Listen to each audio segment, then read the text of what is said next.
Hello, everybody, and welcome to That Wrestling Show, the podcast where all pro wrestling matters, and this is a big weekend. It is Double or Nothing weekend, and this week on the program, I'm going to be joined by Jim Boy Star, and we're going to go in depth into everything that is going to take place this Sunday at Double or Nothing, make predictions, and guess who the mystery participant will be in the Casino Battle Royal. Plus, I will be talking about in the news John Cena's apology to China and my thoughts on that. Plus, The Ultimate Warrior had two documentaries come out this week, one from A&E and the other from Dark Side of the Ring. I'm going to give you my thoughts and tell you why neither one of them were actually offensive. And speaking of offensive, I will be talking about one of the worst despicable things I have ever read and I've ever seen in professional wrestling in my life that I saw this week that no one else is going to talk about. But believe me, when you hear about it, it's going to piss you off just like it did with me. Alright, so let's talk about the news, and let's talk about, right off the bat, Summerslam. Now, the last day or two, news had been circulating around SummerSlam because originally the date was set for August the 22nd, and it was going to be in Las Vegas. However, the day before, on August the 21st, there's a big boxing fight with Manny Pacquiao in Las Vegas. So WWE, I guess you could say, was kind of in a rock and a hard place. But they have officially made the date of SummerSlam. They have announced the official date for this year's SummerSlam. And for the first time in 27 years, SummerSlam will not be held on a Sunday night. It will be Saturday night, August the 21st. SummerSlam will be coming your way. Now, as of this time, the location of SummerSlam has not been announced as of yet.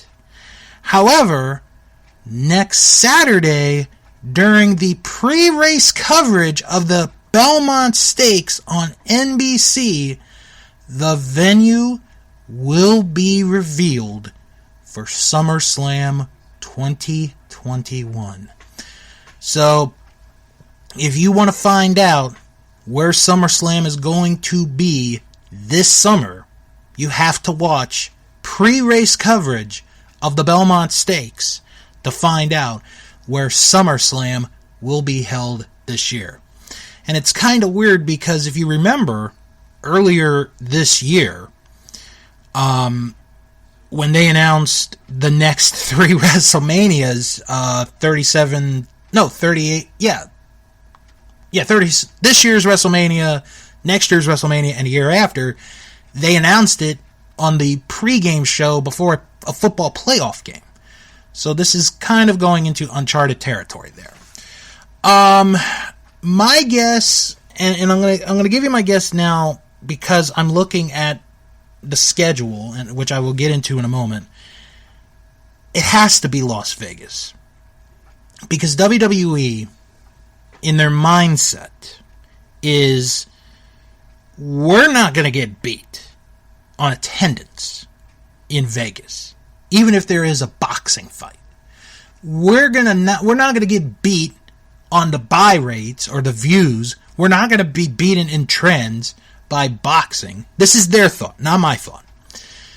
And we're going to beat boxing at their own game. We're going to kick their butts. We're going to, just pound it into them. So that's what I think it's going to be. I think it will be Las Vegas. That is my guess. And it's actually, from what I've read, it might be held at a stadium, which would be the home of the Las Vegas Raiders. I can't remember the name of the stadium right now off the top of my head, but I think that's where it's going to be for SummerSlam this year. So, also today, WWE announced the remaining locations and dates of their 25-city tour that they're going to, once they get back on tour. And I have the dates here, so if your town is mentioned, get your pen and paper ready, because you're going to want to get all the details right now. So, a couple weeks ago, or last week actually, I mentioned Dallas, Fort Worth, and Houston as the first three towns. And let's go to the rest of them. Saturday, July 24th, it's going to be a house show at the PBG Paints Arena in Pittsburgh. On Sunday, July 25th, it will be Louisville, Kentucky at the KFC Yum Center. July 31st, Milwaukee will be in the Fiserv Forum. August the 1st, Detroit at the Little Caesars Arena. August the 2nd, Raw will be in the Allstate Arena in suburban Chicago. On August the 6th, SmackDown will be in Tampa, Florida at the Amalie Arena. August the 7th will be in Fort Myers, Florida at the Hertz Arena. August the 8th, Gainesville, Florida at the Stephen O'Connell Center. August the 9th, Raw will be at the Amway Center in Orlando, Florida. August the 13th, SmackDown will be in Tulsa, Oklahoma at the BOK Center. August 14th, Charlotte, North Carolina in the Spectrum Center. August 15th, Columbia, South Carolina at the Colonial Life Arena. August 16th, Raw will be in San Antonio, Texas at the AT&T Center. August the 20th, SmackDown will be in Phoenix at the Phoenix Suns Arena. Of course, August 21st is SummerSlam. August the 22nd, Denver, Colorado at the Ball Arena. August the 23rd, San Diego, California will host Monday Night Raw at the Pechanga Arena. August the 27th, North Little Rock, Arkansas will have SmackDown at the Simmons Bank Arena. August the 30th, Raw will be in Oklahoma City at the Chesapeake Energy Arena. September the 3rd, SmackDown will be in Jacksonville, Florida at the ViStar Veterans Memorial Arena. And to wrap it up on Labor Day, September the 6th, Raw will be in Miami at the American Airlines Arena. Tickets for the remaining events will go on sale Friday, June the 11th. So if one of your towns was mentioned, you're going to get a WWE show in the very, very near future. All right, now let's get into some other news. And John Cena this week was in the news for all the wrong reasons. No, he didn't do anything bad. Well, actually, let me take that back. If you live in China, he did something bad. And then if you live in the rest of the world, you made fun of him. Because while promoting the Fast and Furious 9 movie, man, I know, I can't believe another Fast and Furious movie. In the interview, John Cena said that Taiwan is a country. And that ticked off the Chinese government. It ticked off the Chinese people. So, John Cena, later in the day, or the day after, apologized to China, to the country of China, in Mandarin. John, what are you doing? I thought you were better than this. Hell, I know you're better than this. We all know you're better than this. You don't have to apologize to a communist country because you said that another country is a real country. Come on, John. You're better than this. Don't be one of those Hollywood sellouts. Oh, wait, he already is a Hollywood sellout. Never mind. Well, I'm going to say this. Ultimately, John Cena he basically made himself look like a fool in this situation.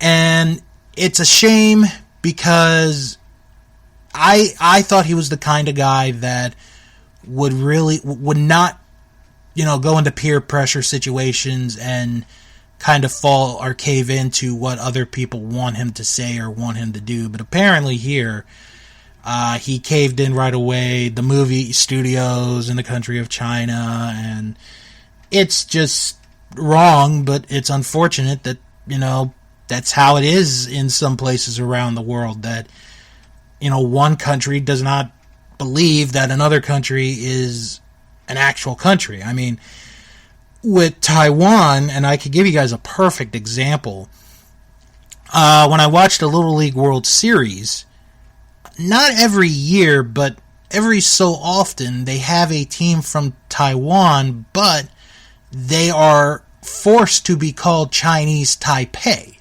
They cannot call them Taiwan. They are Chinese Taipei. So that's kind of how the Chinese government and the country looks at Taiwan, is like their nose up in the air, and that's what their thought is about the country of Taiwan. It really is. It's a shame, and I think John Cena's gonna feel the burn for a little while with this. And it's a shame because I think he's a stand-up guy. It's just, again, he fell into peer pressure situation, and there's nothing you could really do about that. So, Alexa Bliss was not on Raw this past Monday night, and unfortunately we found out why she was not on Raw, because her pet pig, Larry Steve, passed away. Now, I know some of you are wondering, why are you talking about this? Well, if you followed Alexa Bliss on Instagram and Twitter, or just read the wrestling news, she fell in love with this pig, and she bought this pig as a piglet, and she kind of fell into the trap of the sale. It's kind of a scam, honestly, where it's like you buy this pig and the pig stays this small for the rest of their lives. No, they don't. So, Larry Steve ended up becoming the size of a pig. What else would a pig be? And, I could make jokes about the pig, but stand-up guy, and I'm going to choose not to, because it would be the wrong thing to do. But, and people have to understand with pets in general, with some people, they get attached to their pets, and when one of them dies, it's a very, very serious situation. Like, it hurts. It's almost like they lost a relative. So, my thoughts go out to Alexa Bliss for this difficult time. So, I mean, you got to understand where she's coming from on that. You really do. And if you don't, it's okay. I'm not going to be upset at you about that. So I did watch the Ultimate Warrior A&E biography on Sunday, and I watched Dark Side of the Ring on Thursday, and it's kind of weird because I watched both of them, and with the A&E documentary, what I will give them credit for is they did not make the Ultimate Warrior into this real-life superhuman figure that had no problems. They talked about some of the problems that he had, and they even showed some stuff, like when they talked about the story of when he snapped at this kid at the airport. And honestly, I'd never heard this story. And he had to do a video apology.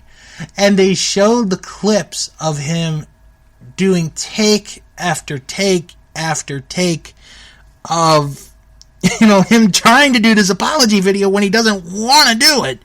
So that was kind of bizarre. And then showing him singing a part in the SummerSlam Jam track, which I'm like, oh man, I kind of wanted him on there now.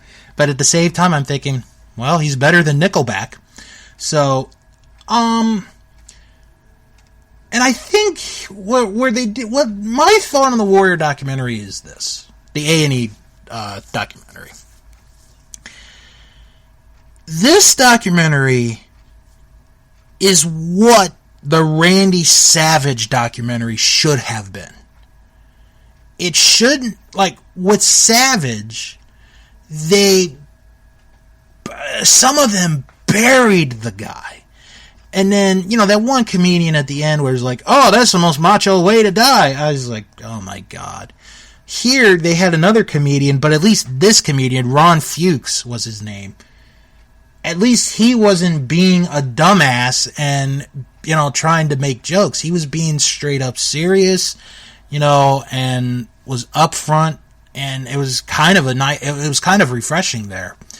But with the Warrior one, I was glad to see his daughters in there. They looked very good. They both have futures in whatever they're going to do. Dana, Dana's Dana. I'll just say it like it is. Dana is Dana. So she said her piece, and they talked about the DVD, the self-destruction DVD, which I still have to this day. I am never getting rid of that DVD. That you cannot find that DVD in any store unless you go to eBay, because it was such a burial of the Ultimate Warrior that it wasn't even funny. It was kind of sad when you look back at it.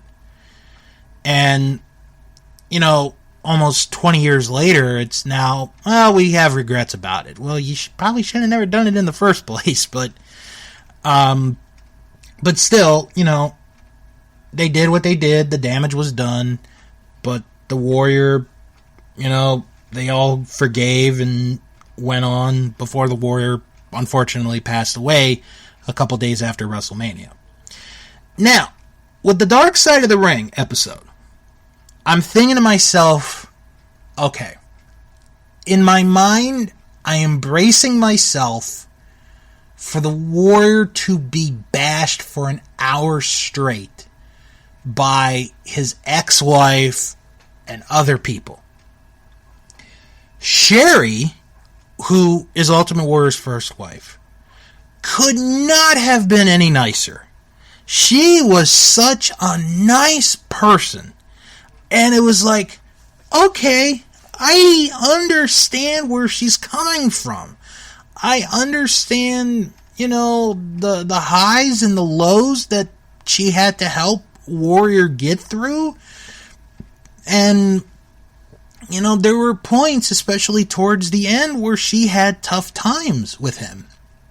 But the fact that they were able to stay friends after they got divorced until Warrior married Dana and Sherry married her current husband, that's a testament to both people. It really is. It's a testament to both the Ultimate Warrior and to Sherry as human beings. And I think they should be applauded because, Warrior could be a prick. There's no other way to say it. He could be a prick. But really, and the bashing wasn't really that much. It really wasn't. Although, I did like the part towards the end where Jake Roberts was like, I got a roll of quarters in my pocket, ready to knock out the Warrior at the first chance I get. And then Warrior taps on his shoulder and he's like, look, I'm sorry about what I said about your family. I didn't mean it. And Jake's like, that's another lesson. That's another life lesson right there. So, all in all, I'll say this. If you want to watch both documentaries, I would suggest you watch them both. Was it the best A&E biography of the WWE group? No. Was this the best episode of Dark Side of the Ring ever? No. Are they both watchable? Yeah, they're both watchable. If I had to make a pick on which was the better of the two, I don't think you can. Honest to God, I don't think you can make a pick, because if you choose the A&E biography, the advantage is they have longer to tell. Okay, you got a good point. If you choose the Dark Side of the Ring episode, it's, the perspective is from his first wife. All right, that's fair. So, honestly, I could not pick either or to be the better of the two. I really couldn't. Not even if my life depended on it. I just don't think I could. But they were both watchable. I will say that. They were both watchable. It wasn't, like I said, they weren't the worst. But they weren't the best. So it's kind of like in the middle. They're like, it's good. WWE and Adnan Virk mutually agreed on separate ways, and kind of the end of an era, if you want to call it that, for WWE, with the Adnan Virk announcing only 7 weeks. He didn't even make it to 2 months. He didn't even make it to 2 months as a commentator in WWE. Not trying to be mean, but I'm not going to really miss him. I'm not going to... I don't know if he was the worst ever. He might be. You can make an argument that he was the worst ever. But it just never really worked out from the very beginning. It really never worked out. There's no other way to put it. It just didn't work out. So, they now have a new guy for Raw, Jimmy Smith, who used to do commentary for Bellator and American Ninja Warrior. He will start this Monday night on Raw. So, it'll be interesting to see how he works out.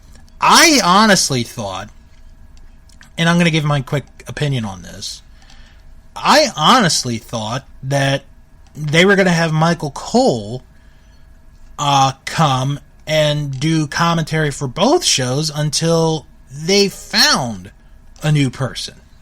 So, they got somebody right away, which I guess is a good thing, and they can go on, and hopefully we'll see what happens. Alright, so earlier this week, Velveteen Dream released a statement on his release and what happened, and it's very lengthy. And I'm going to, if you haven't heard this, I'm going to read to you the statement that he put out. So, this was an official statement earlier this week from Patrick Clark, aka Velveteen Dream. The allegations from April 20, 2020, or April 20th, 2020, have effectively derailed any upward momentum I had professionally, and has ultimately resulted in my termination with WWE. My name is Patrick Clark, not the Velveteen Dream.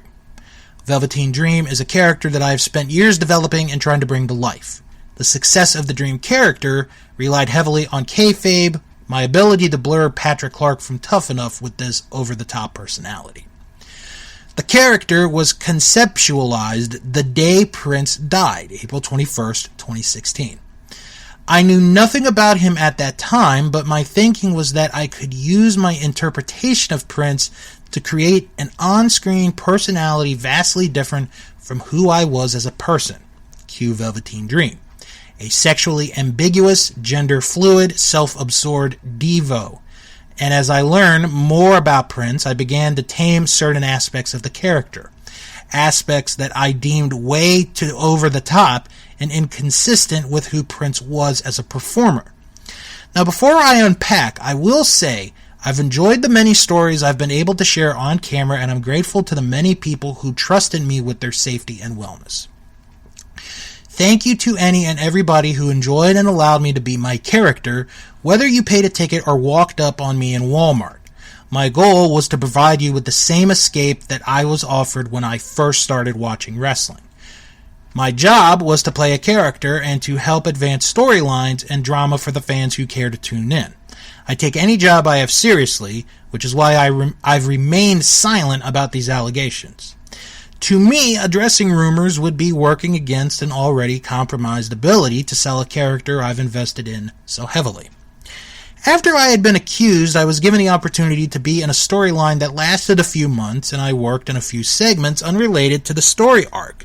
But now I feel comfortable in this position to share with you the details of my accusations.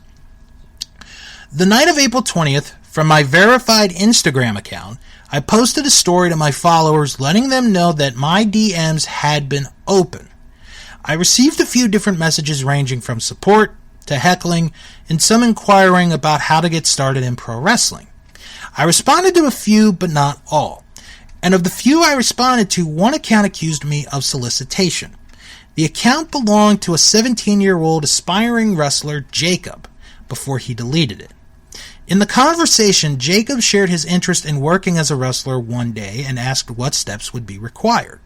I messaged a short list of things he should consider if he was serious. Physique and promo to start. Physique, because as an independent contractor, no one is going to make you train and eat in a way that creates the aesthetic of a believable pro wrestler. And promo, because our job is to sell drama, and you can't rely on someone flipping channels to stop to watch a choreographed fight. You're more likely to grab their attention looking into a camera with a strong and impassioned 30-second monologue. I also inquired about which schools he was closest to in relation to wrestling training, his weight and his height. Jacob explained how anxious he felt messaging me and asked me to verify that it was really me. I did find it strange, because I have a blue check, but as a lifelong fan, I remember meet and greets and the days I would message wrestlers hoping to be seen, so I chalked it up to innocence and sent a voicemail in my Velveteen Dream voice as to keep kayfabe. The full voice message has me asking Jacob about his height, weight, where he trained, and what school he attended, which Jacob answered back with a voice message, and I continued to answer his questions until I politely wrapped up the conversation. April 21st, I woke up to notifications and tags of created screenshots and videos of a conversation that I didn't have with Jacob. I immediately contacted WWE's talent relations and social media departments as to begin an investigation. Even after the investigation, WWE released a statement maintaining my innocence. The part that hurt for me was having a personal picture that I've used in my personal life on apps being used to label me as a predator. I am in no way of the word a predator. This is the first and only time I've been accused of any solicitation to anyone. Until I was accused of grooming by Joshua Fuller. Unlike Jacob, I know Josh. I met Josh after my stint on Tough Enough in 2015 at a meet and greet, and we developed a friendship through a mutual trainer at GXW. Josh shared to Twitter screenshots of the first time we communicated through text in 2016, an autographed picture from when we met, and an extremely contradictory story. Josh alleged that I made him feel uncomfortable, but contradicts himself twice by saying I was never sexual toward him. For those willing to research Josh's tweet accusing me, Josh's messages are in blue and mine in gray.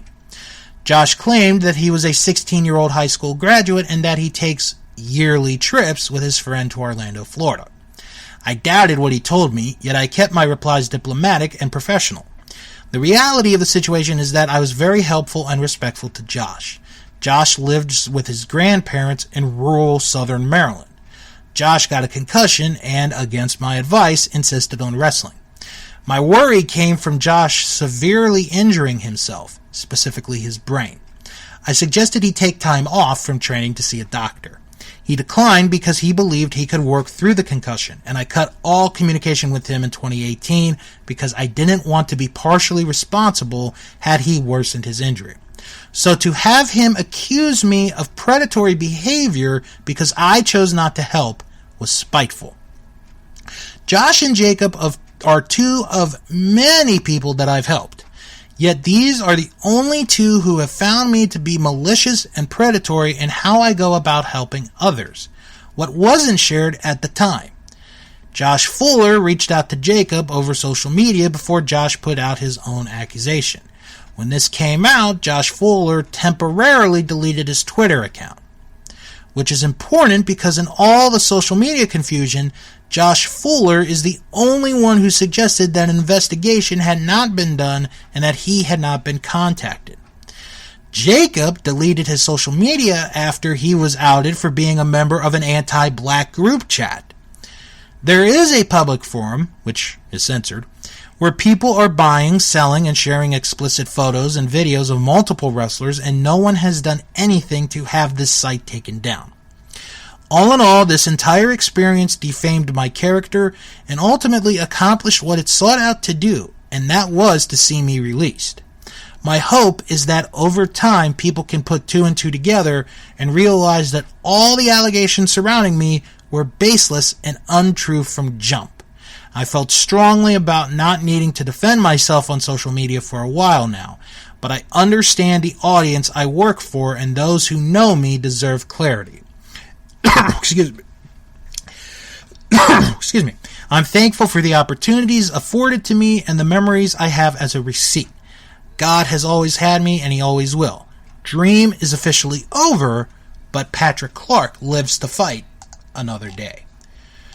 So that is the tweet, or that is the statement that Velveteen Dream released. You know what? Now that we got more, understanding out of this, in a way, I kind of believe Velveteen Dream on this one. But I don't know if ultimately at the end he is innocent or he's guilty. I really don't know. And I think him admitting to holding off on doing a statement on social media might have actually been the best thing for him.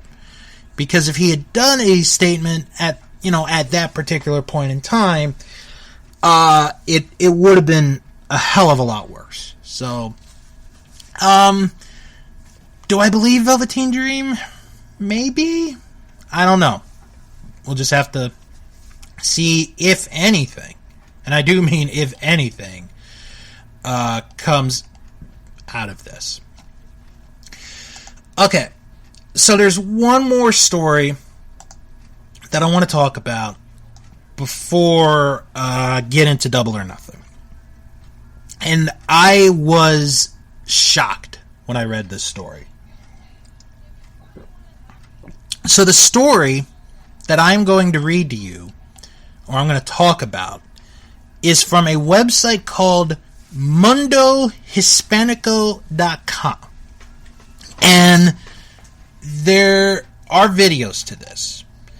And like I said, this was one of the absolute worst things I have ever seen as a professional wrestling fan. And I've been a fan basically my entire life, since I was about 5 years old. And, between YouTube and podcasts, I've been covering wrestling for close to 15 years.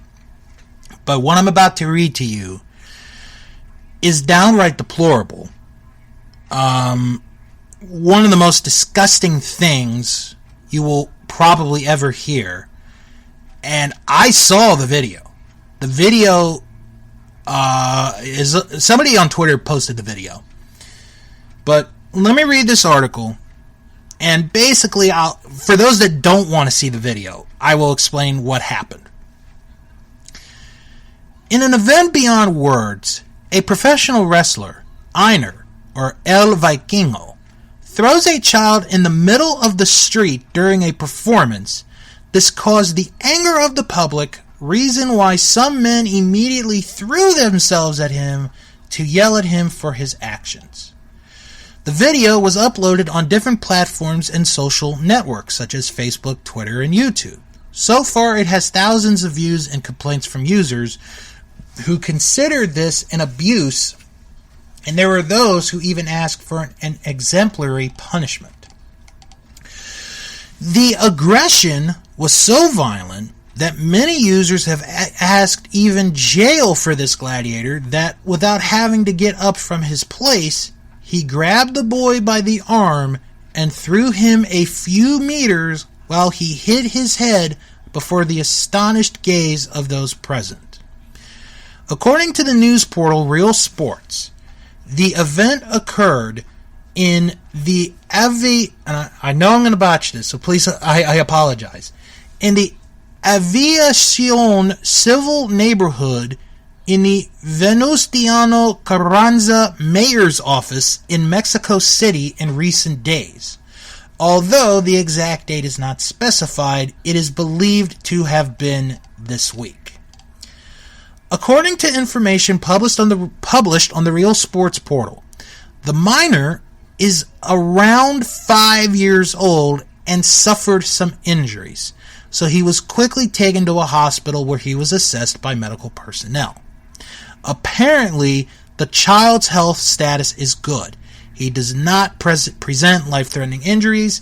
However, in the video, it is observed that he fell on the pavement after he was thrown by the wrestler for several meters, also hit in the head. The video, which barely lasts a mere 22 seconds, shows that it was at the end of one of the falls that the attack occurred. The event held outdoors in broad daylight. Above the ring were some fighters who were reinstated after winning the round. For that, the referee waited for the women to rejoin to raise their hands in triumph. While down the ring, the losing fighters remained, including El Vikingo, who remained somewhat confused. At one point, a child approached the fighter who was on the floor, hugged him by the neck, but the gladiator, in his anger at losing the fight, held the minor and without the slightest objection, threw him several meters before the astonished look of the public. Due to the force that the wrestler put on him, the boy fell on the concrete and hit his head, but was unconscious for a few minutes. Far from going to see how the little one was, the fighter turned around without waiting for what would happen to him next.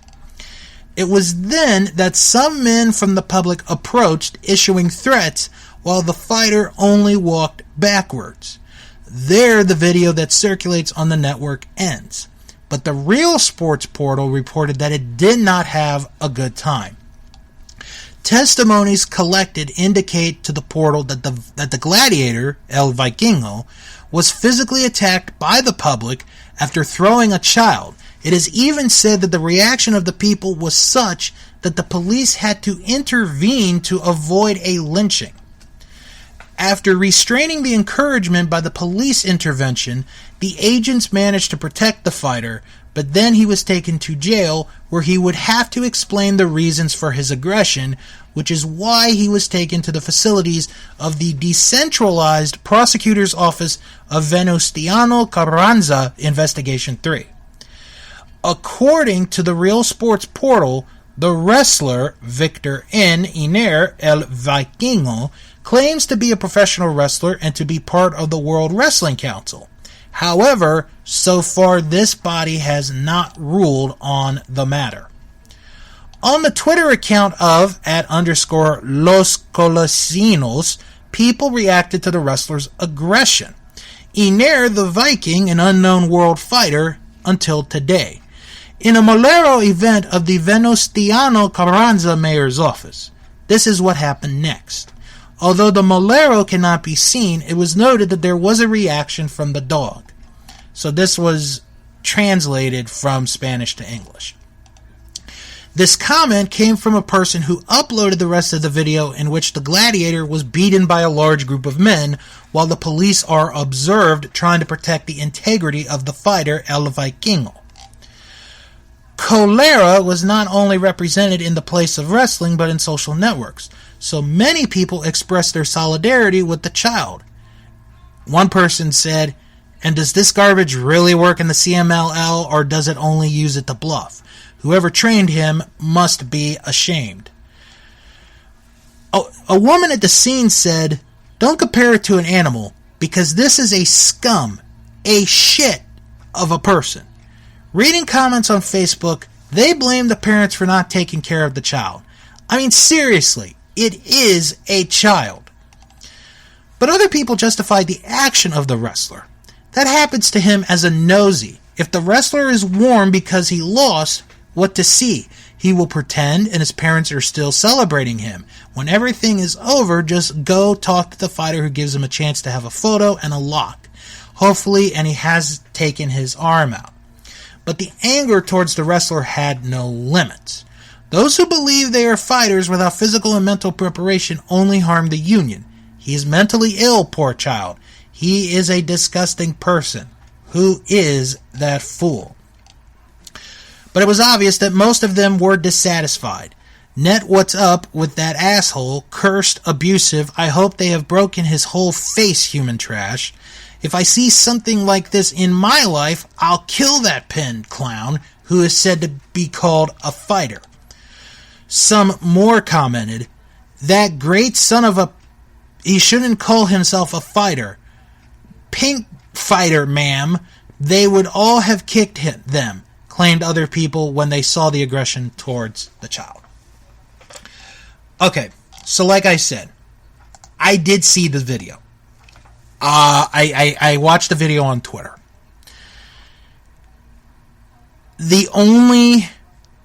No, there is no defense. I was going to say the only defense is the guy didn't look. No, there's no defense. I'm not even going to apologize. You should not, on any level, in any place in the world, just basically throw a person across, in this case, the street. This is a 5-year-old kid who is thinking he's doing the right thing by comforting this guy.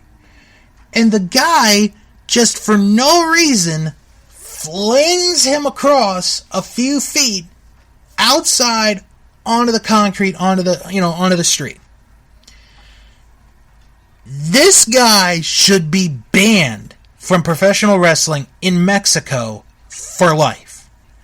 You do not, under any circumstances, I do not care if it is a work, I don't care if it's real life, you never put your hands on a kid. I don't care. And El Vikingo is very lucky that he lived, because those people would have killed him there, right then and there. And then to the idiot who made the comment about where were the kids' parents, it's a family show! For God's sakes, it's a family show! They're having fun! They thought, maybe the kid thought, oh, he's hurt, maybe I can comfort him. Look, you gotta control your temper, even at work. And I try my best to do that, and I work with kids. But you don't throw a 5-year-old kid across the street in anger. He could have separated his shoulder, could have broken his arm, could have caved in this kid's head. A lot of bad things could have happened. But he got very, very lucky that this kid did not have severe injuries. It disgusts me that there are people like this in the world. And it even disgusts me that there are professional wrestlers like this who, even in anger, would just throw a kid across the street. I hope that this gets settled. I don't think this guy should ever wrestle in Mexico again. I highly doubt he's wrestled in Puerto Rico for Carlos Colon or the Colon family. I highly doubt that. And if he does, I hope they release him. Because you don't do something stupid like that. You get banned. You're blackmailed for life, blackballed, whatever you want to, It's ridiculous. And really, no one should see that. I really believe that. I saw it like 2 or 3 times. It is short, but no one should ever have to see a child, let alone their own child, get thrown like that. It's very, very tasteless. I feel bad for the family. I feel bad for the kid. The kid is 5 years old. You don't do that to a 5-year-old kid. You just don't. Alright, so now that I've talked about that, let's get into the Double or Nothing preview with myself and Jim Boy Star.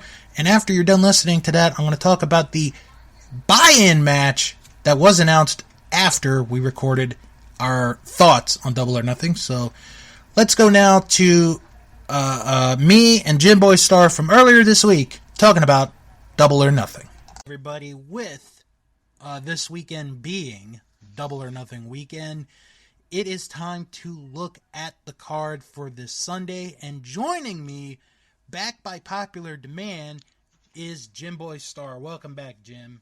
Hey, I'm still watching AEW, and maybe this will be a thing until I don't watch AEW anymore. It's the only promotion that I'm really keeping up on at this point, and I've really turned around on some of this card. I was very down, not very down, but I wasn't high on the card a few weeks ago. Right. And we'll talk about why. I'm still not high on a couple of things with it, but, we'll get to it. I think, I know for me, I'm a little bit higher on this show more than I was the last pay-per-view. Okay. Maybe because it's a better looking card? Does the... And I'll be honest, when we're recording this, and maybe I'm not really sure, maybe it's already been announced. Are they sold out? Because according to them, it's going to be the first event with full capacity. Does that play a factor in you being excited or no? No. No, yeah, me neither. I'm very indifferent with that. I feel like it's not. They were at 50%, I believe, for Blood and Guts, and I was like, you know what? I noticed a little bit, but I can't say I'm enjoying this show more or less because there's more of a crowd there. Yeah. I mean, for me, I think once I saw WrestleMania have a crowd, not a full crowd, but just a crowd, I was like, okay, I can get used to this again. So. See, and I was just like, yeah, it didn't really make a difference. I'm still, for WrestleMania, it doesn't make a difference. I'm still bored. And I only lasted 3 matches in. But AEW, it's not like, even with AEW, I'm just like, not like, oh, this is so much better with a crowd. I'm not that guy. I think we talked about this where, and I'm sure that can change too. But I mean, first impression, not really. But like I said, there's a lot to talk about in this card for sure. So the card that we're going to be looking at, or the card that we're going to be talking about, is on Wikipedia, because at the time that we were recording this and the time you guys are listening to this week's Dynamite has not aired yet. So we have 2 matches that are official that are not on the website, on the AEW website, as of, when you're listening to this. So we're going to go in order from the bottom to the top, according to how Wikipedia has this listed. And we will begin with the AEW Tag Team title match, the Young Bucks defending against Jon Moxley and Eddie Kingston. Okay, so this match makes sense. Obviously, Moxley's been against the Elite the whole time or whatnot. But I think I just can't see the Young Bucks losing to them either. Yeah. And I'm not sure why, but I gotta go with the Young Bucks on this. I think it'll be a good match, and I haven't been very high on the whole like elite open door things, but this isn't really that. I mean, these are all guys that are here, and I still think it'll be a good match though. When this match was made, it was kind of like you knew this was going to happen. But part of me is thinking they wouldn't really drop the belts. Like, they wouldn't let the Young Bucks drop the belts here, would they? Because with Moxley and Kingston, and I like both of them, this is more of them wanting revenge on the Elite more than anything else. This has nothing to do with the tag team titles. It just happens to be on the line. Right. And I don't know how their record is either, actually. Moxley and Kingston. Let me pull up the rankings. And I'm pretty sure they're undefeated. They are undefeated. They are 4-0. Mm-hmm. But yeah, I would think the Young Bucks are gonna win this, but I could see maybe down the line these two teams facing off again. Maybe have the title on the line, maybe not have it on the line, and then have Moxley and Kingston win there. But I think for the first go around, the Bucks should win this one. Yeah, and also the other thing that I have is I don't know who then you have loose of the Bucks, even down the road, or at least right now. Like, I'm looking at the rankings again before this past week's Dynamite, so I'm going to pull it up now. According to it, for the tag teams, your top 5 are the Varsity Blondes, Scorpio Sky and Ethan Page, which we'll get to. Mm-hmm. The Acclaimed, then there's Moxley and Kingston, and then FTR. Yeah. Now, off the top of my head, first of all, I'm a fan of the Acclaimed. I like from what I see from the Acclaimed. I wouldn't mind them going for it, but aren't they bad guys? See, that's where I'm a little confused, because I keep up with AEW, but I am actually not watching weekly, like on the actual show. Right. They are bad guys, but they do have some fans with them.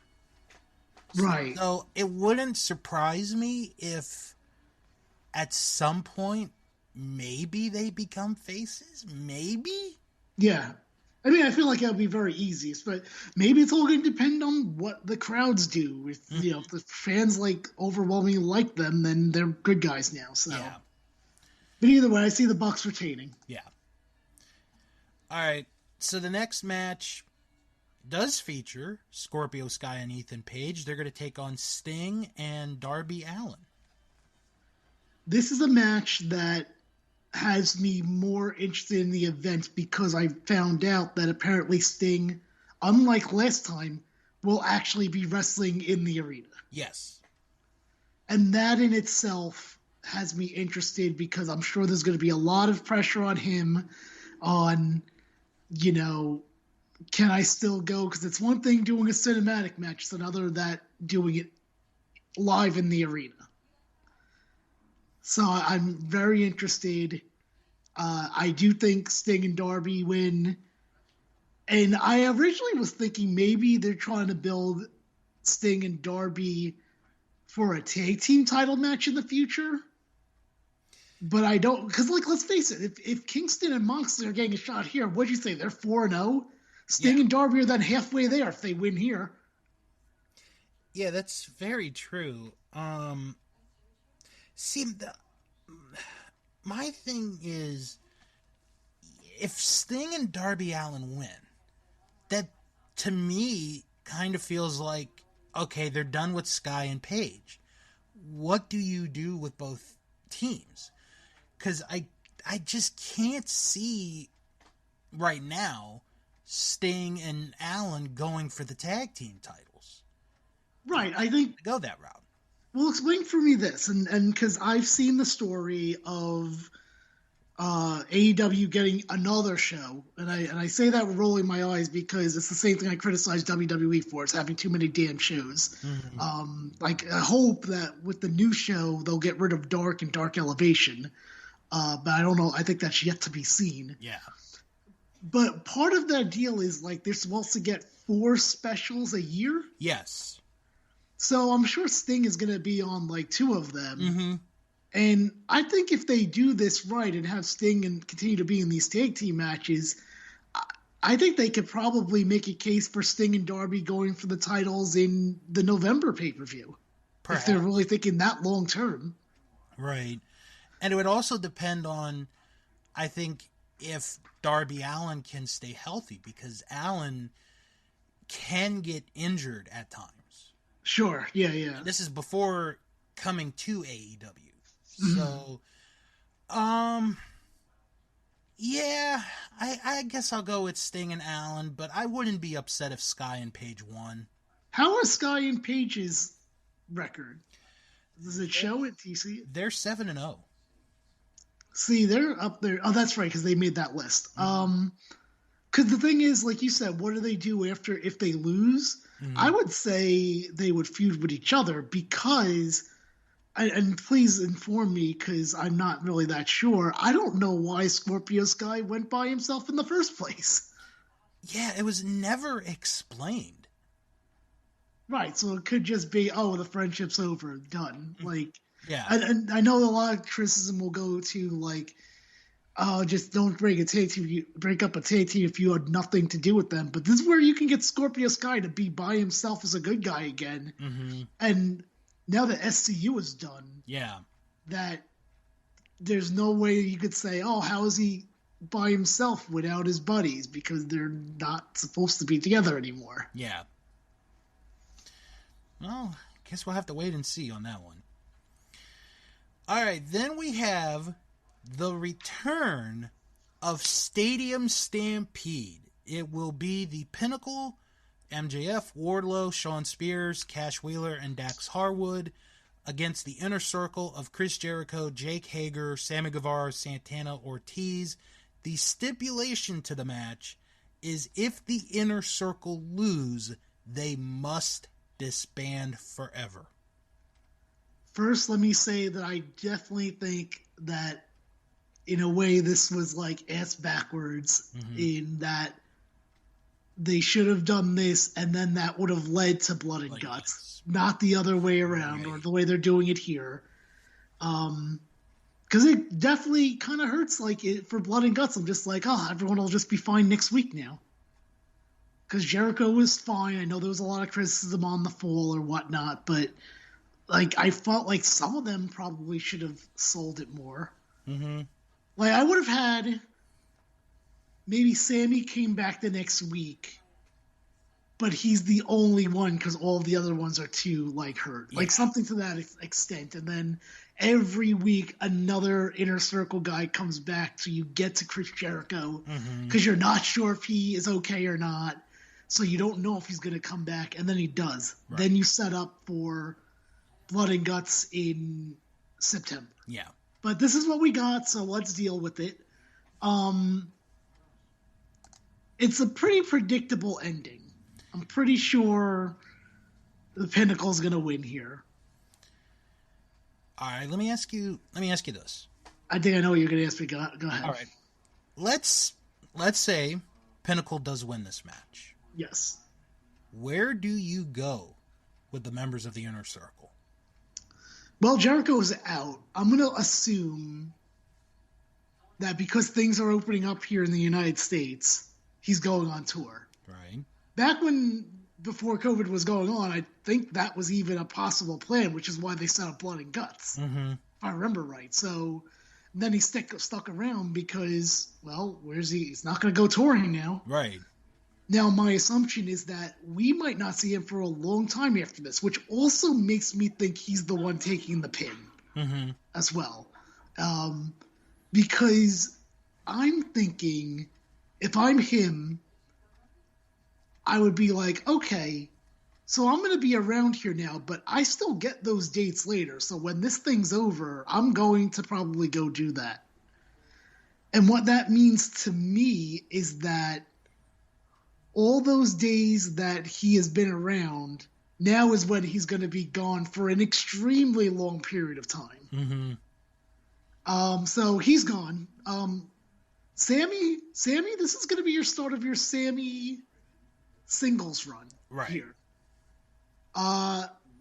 Hager, I think it all depends if he wants to get back in MMA, which I don't know if that's the case or not.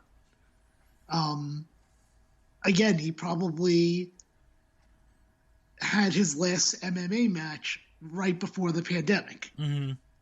That's opening, things open back up. I know UFC has been consistently running. I don't know I think he was in Bellator. Bellator, yeah. Have they been consistently running? I want to say yes, but I could be wrong.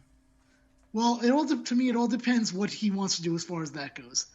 And as far as Santana and Ortiz, I would kind of just put them on the shelf for like a couple of weeks to make it seem like Sammy's the lone wolf. And then out of nowhere, they come back and then team with Sammy, and they're not the Inner Circle, but they're like their own little trio group. And I mean, this company likes doing a lot of stuff in threes, it seems like. So it kind of will fit in with everything else at that point. Hager's last MMA fight, and I just looked this up, was October 29th, 2020. Oh, so, okay, wait, it was during the pandemic? Yeah. Oh, wow, okay. So he's still kind of fresh out there then, because that wasn't that far away. No, it wasn't. Again, I still think it's going to depend on what he wants to do. Yeah. I see this one kind of has me going a little bit, because it would make sense that the Pinnacle would win. It just would make sense. Right. Because it'd be MJF, who was in the Inner Circle, is the one that destroys the Inner Circle. It would make sense. But if Inner Circle wins, then you would have to have one more match. And that one would have to be the blow-off. Right. And also, what would that be at this point? You've used Stadium Stampede and Blood and Guts. Right. Unless they do a match where it's on a roof of an arena. Okay. In monster trucks? There you go. I want to say Inner Circle, but I think it is going to be the Pinnacle that wins it. Okay. But before we go to the next match, there was a report that came out from Fightful Select. Right.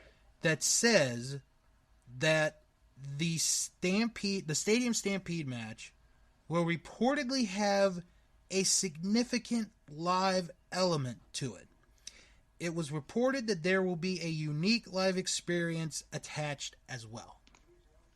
Well, that was the thing that I was curious about. And again, this is one of the things that actually made me more interested in the event. I'm like, I guess you can't do the same kind of format as you did Stadium Stampede last year. Yeah. Because there are going to actually be fans there. So it had me more interested at the very least for that. Yeah. All right. Next match is Miro defending the TNT title against Lance Archer. All right. So I think that people are going to be disappointed in this. I cannot see this being a good match at all. They're both two bigger guys, and neither of them, unless I'm missing something, which I could be, as someone that doesn't watch regularly every week, even for the past couple of years, right? Just popping in here and there. But Miro, definitely not someone that can carry a match, and neither is Archer. Right. they're two big guys, which I'm sure some people are like, well, at least they're not going to go flip around. I'm like, yeah, they're just going to be super slow unless it involves weapons somehow, or I don't know. Like, I don't think maybe my low expectations will actually be exceeded, but they're pretty friggin' low for this one. I'm calling this his worst match of the night already. And I'm very upset Miro won the belt. I know Darby's in the tag match, but I would have loved to see Darby keep the belt. Mm-hmm. I expect this to be a fight. I really do. Mm-hmm. I can't see this being anything else but a fight. I think JR might call this bowling shoe ugly. Yes. Yes, he probably will. I mean, Miro just won the freaking title. I mean, I'm already ready to see him without it. Wow. Okay. Yeah. I'm gonna say Miro. All right. I'm gonna say Miro too, because I could just feel like this is gonna be a long. I think Miro's gonna have a reign with it. Mm-hmm. Like I think he might even hold on to it till the end of the year at least. Yeah. And I'm sad about that. You know what? I will say this: at least AEW, at the very least, like I'm hating on Miro, but I don't hate the guy himself, and I'm not even. Right. He's just not my cup of tea. And it's the character. Yeah. If that's the maddest I'm going to be with pro wrestling at this point, then that's a blessing to me. All right. Next match, we're going to have a lot of rhyming with this one. Okay. It is Hangman Adam Page against Brian Cage. Mm-hmm. Which should be in a rage. With special referee Christian Cage. He's a little busy. Okay, so... And I'll eat some sage before the match. Okay. I don't know I don't know who's going to win this, because I can make an argument for both of them. Because certainly Brian Cage... At this time last year, I hated him. He won the thing last year. Yeah, he won this last year. The ladder match, yeah. Which is funny. I almost feel like he should have been in it again and then him win again, and he's like the top casino battle royal veteran. Right. But obviously that's not going to happen. And I kind of want to see Hangman be built up to fight Omega again. Mm-hmm. Because, again, they're two different characters now, too. Yeah. Which I don't... See, the thing is that I was telling Ross this the other day. Mm-hmm. It's like, I don't mind if two people, like, fight... like, you have another rematch in a short time. Mm-hmm. As long as they're, like, there's either, a new story that's about it, or, more importantly, they feel like two different characters. Kenny and Hangman's feud, they were not the same people as they are right now. No.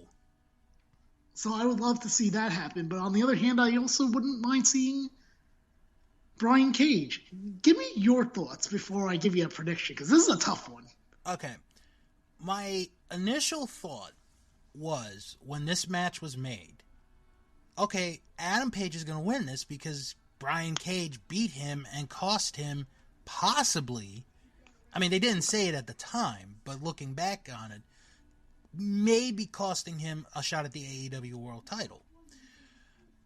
But looking at this, if Cage wins, he beats Adam Page twice, and you could start maybe doing an angle where Taz is like, you know, the FTW champion is a more legitimate, you know, champion or holder of his belt than the AEW World Champion. That'd be good. Because look who he beat. He beat Adam Page twice, who was a tag champion with Kenny Omega. And, you know, you could just keep building up Brian Cage. But the thing with Adam Page is he has become friends with the Dark Order.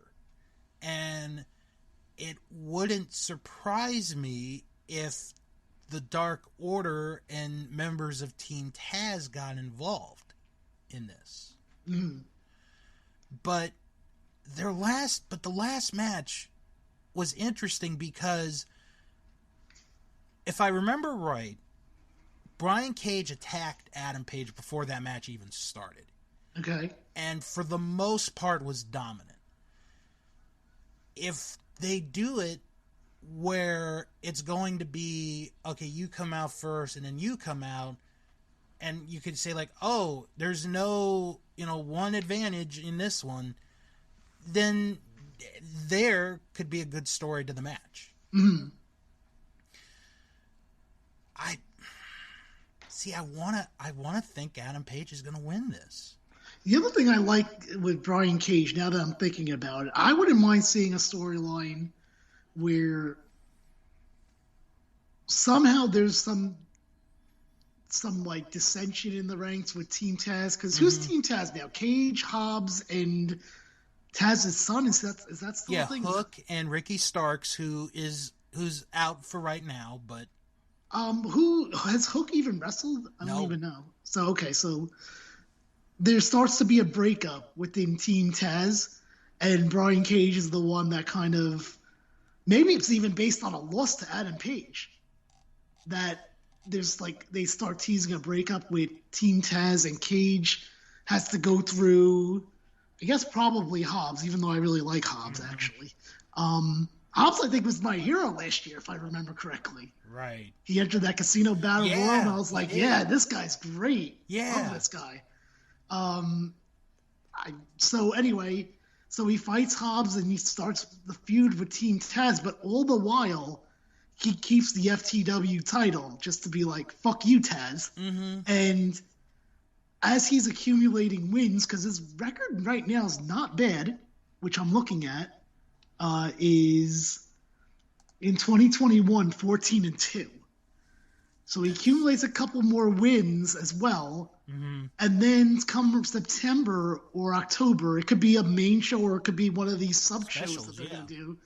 He goes around and says, you know what? Now I'm going after Omega. You know why Omega wants me?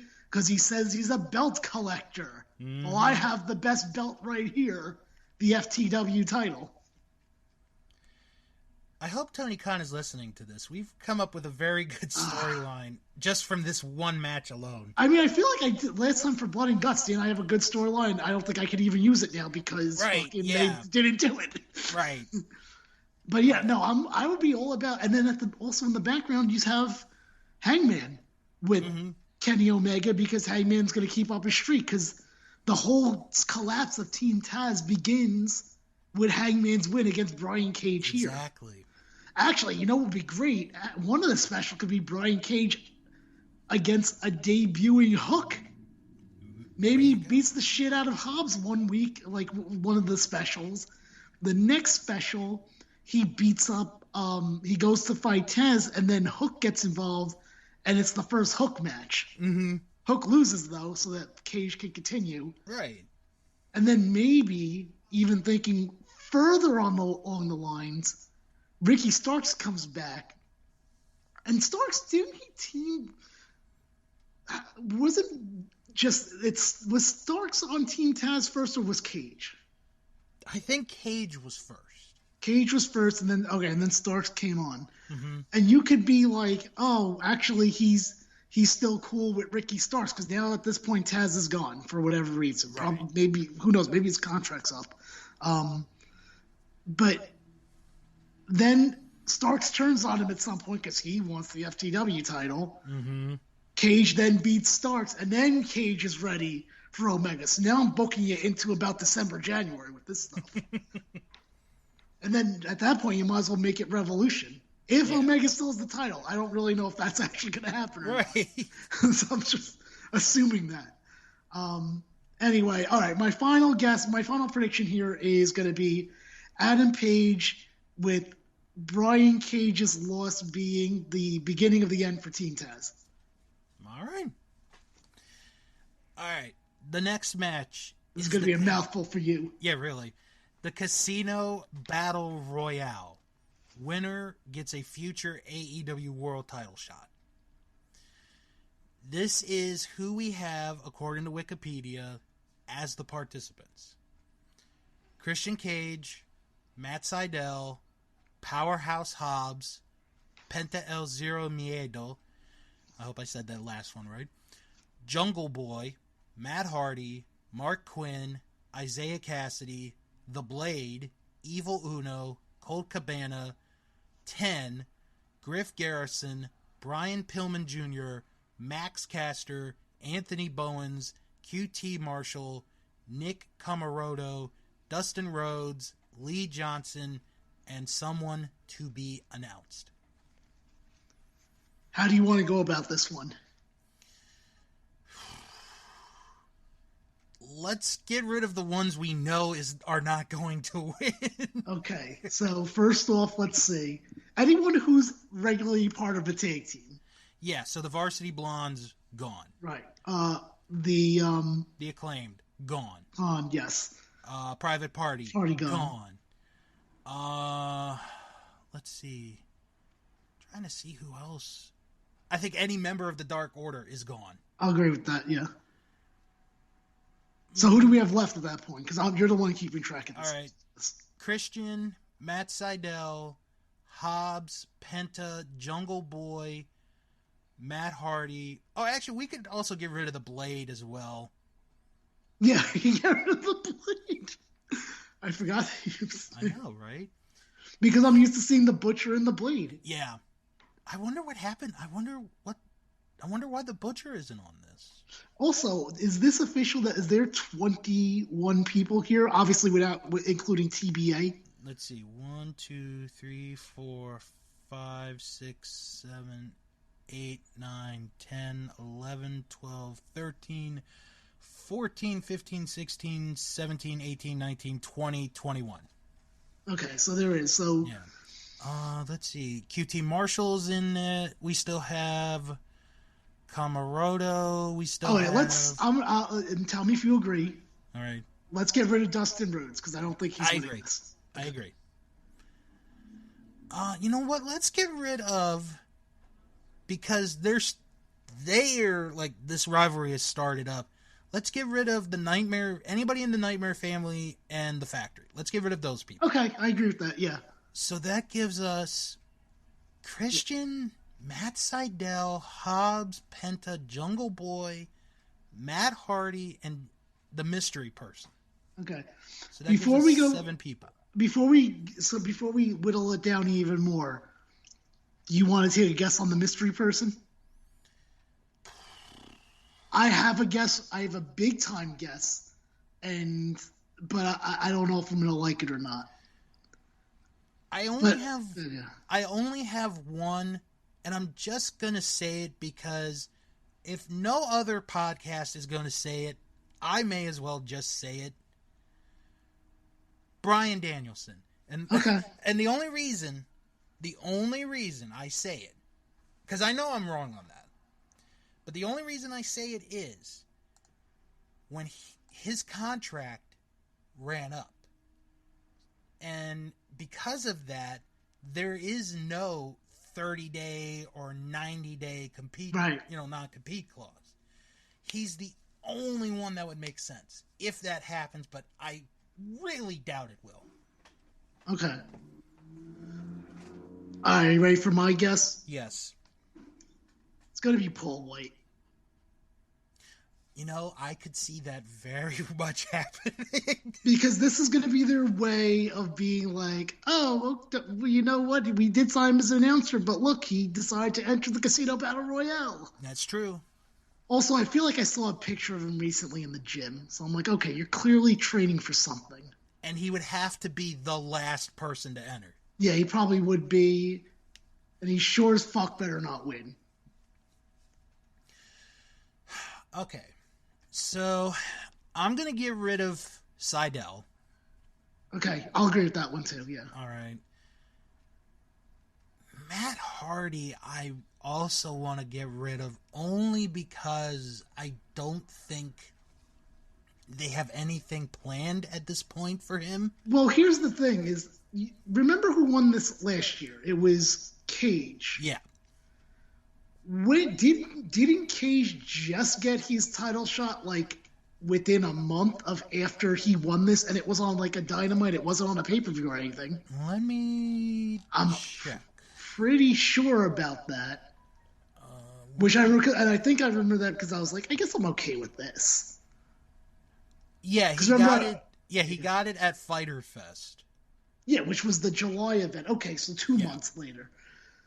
Oh, but that was a pay-per-view. You're right. I mean, what was it really? Because it was like a free event, wasn't it? Yeah, I think it was on Dynamite. Now that you're... Oh, you're right. It was on Dynamite. That's right. They just called it Fyter Fest. Yeah. Right. So that's what I mean. So I don't think you eliminate Matt Hardy or I wouldn't, because the past has shown there's not going to be a big program with the winner. That's okay. Got a good point there. Yes. Even though we eliminated a lot of other people because we're like, they're not going to have a program with it. Right. Yeah, watch. It ends up being Colt Cabana. And I like Colt as a wrestler. I like Colt. Me too. It would be cool if Powerhouse Hobbs won. I would love. I don't think Powerhouse is going to win either, so we could take him out. Yeah. So he's out of there. Penta won't win only because Pac or however you pronounce his name is in the main event. So by default... Oh, that's true. Yeah, okay, that's a good point. They're not going to do that. By default, he's out of there. They're not going to do that. So, and we've already got rid of Matt Sydal. So our final four in our mind is Cage, Jungle Boy, Matt Hardy, and whoever. We'll just say whoever. Right, yeah. Okay, so I would love for it to be Jungle Boy, to be honest with you. Mm-hmm. Here's the thing. I'll give my pick right now of the ones. Read me it off again, and I'll give you my pick.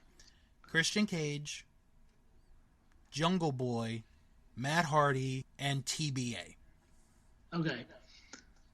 Whether it's Big Show or Bryan Danielson, I don't think TBA's winning. No, I don't either. So we're going to take TBA out of it. I'm going to say it's going to go to Christian. And you know what? I'm okay with it if it's a throwaway Kenny Omega guaranteed win. Mm-hmm. If it's a Christian beats Kenny Omega, then that's bullshit. You know, I'm gonna go for a little bit of an upset. I'm gonna say Jungle Boy wins it. I would love to see that. Oh, I would too. Because when you said with Matt Hardy, like the title shot would in a way kind of be a throwaway. It's like that could make sense with Jungle Boy as well. Right. And I feel like they've done that with the TNT title. Like he fought maybe he fought Cody at one point. Right. Vaguely remember this? Mm-hmm. But Christian Cage I wouldn't mind because, like you said, if he faces Omega and loses, then it's all right. Right. So. Yeah, because along with Miro, I would say Christian Cage is probably one of my least favorite wrestlers in AEW. Right. I don't get the whole outwork everyone. What does that even mean? I hate when I know I don't want to spend too much on it, but that's the one thing I hate with WWE. And we've pointed it out on the Royal Rumble podcast of they'll be like, it's our resident superhero. Well, what the fuck makes you a superhero? What are you doing? You're not wearing gear. You're not doing anything. Same thing with Christian Cage here. What does that mean? Outwork everyone. Right. To me, what that means is if he fought some no-name person on Dark and was ready to beat him within 1 minute, he would be he'd let the ref count 1, 2, and then he'd pick him up and say, oh no, I didn't outwork everyone yet, so this is going to keep going. That's what outwork everyone means to me. What the hell does it mean for him? Can you explain what that means to me? No, I can't.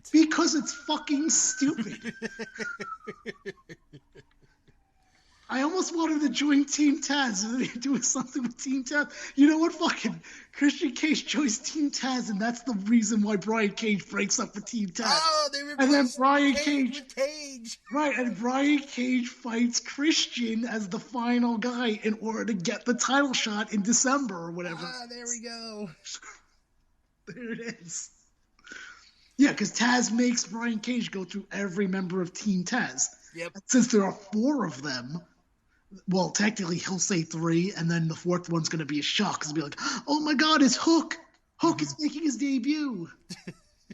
And you figure they do one of them every 2 months and build each one up. Mm-hmm. That's 8 months right there. There you go.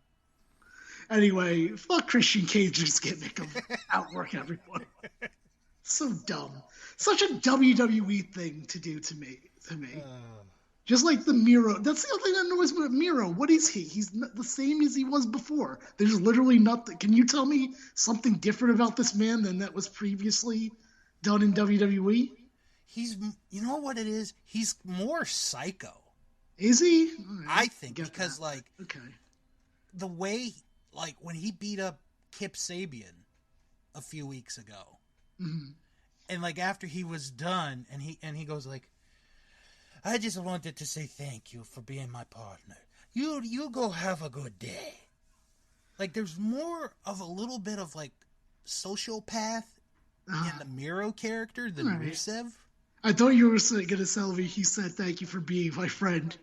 Down the road and back again. Your heart is true. You're a pal and a confidant. You know what he should have done? If he would have said that, I would have been a fan. What he should have done is, after he beat up Sabian, he should have gave him some tokens and be like, go have fun at the arcade. Oh, that would be great. That would have been awesome. Where is Kip anyway? He had surgery on his shoulder. Okay. So I was wondering if Kip was actually going to do a run-in, but he probably won't with an injury. Right. All right, so I'm saying Cage. And you're saying Jungle Boy. All right, and then for the TBA, I'm saying Paul White. You're saying Bryan Danielson. Even though I know it won't be him. Okay. I'm just saying it just to stir the pot in the wrestling podcast world. I still think my Paul White guess is pretty good. Yours is more realistic than mine is. Also, why do I feel like there's a thing that was mentioned that Paul White's going to commentate only that match? Is that true or no? Or am I imagining that? I haven't heard that. Let me look up Paul White Casino Battle Royale. While you do that, let me mention to everyone that you can view Double or Nothing at a Cinemark theaters in select movie theaters. I know there's not one around me. Well, unfortunately, you can't go to it. Let me. You know what? What am I in capital letters? What the hell, Bill? Okay. I'm not gonna go to this, but still, there is one a half hour away from where I live. So,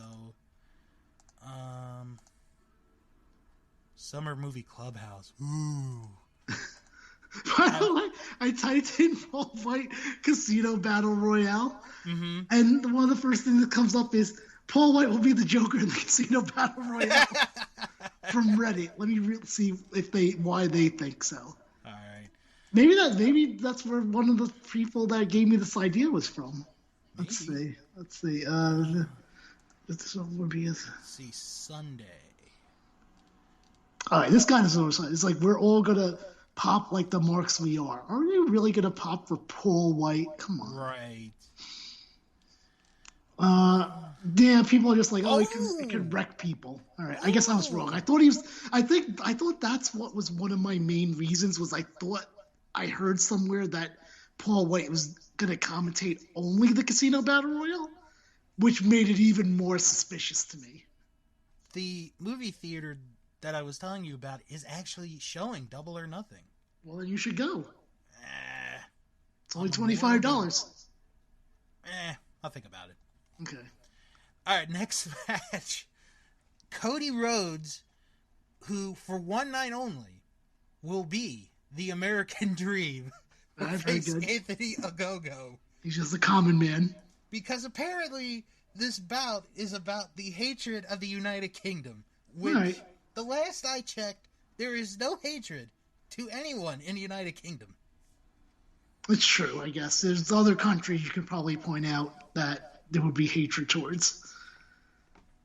What was he saying about the United Kingdom again? I feel like I forgot already.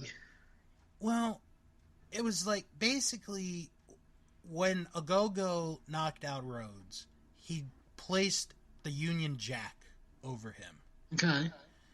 And then that kind of led into the I guess we can say infamous promo, because there are some that are like, oh my gosh, it was great, and others are like, that was so bullshit. Mm-hmm. Yeah, well, what was in the infamous promo again? I forgot. Because he talked about how his daughter, who is not born yet, by the way, okay, is going to be raised by an interracial couple, him and Brandy, right? In a time when interracial relationships and marriages are not accepted. I guess that's kind of true, I would think. I mean, is. You kind of, I mean, not to get that political, like you could probably talk about, the race thing for hours and hours, like as far as stuff like that goes. If you guys really want a good description of just that topic, go see the end of Guess Who's Coming to Dinner. That ending speech is so wonderful at the end. By the way, that's the fact that they're an interracial couple is actually one of the main reasons I really want to watch the Cody and Brandy show. Hopefully it'll be better than Ms. and Mrs. I can't look.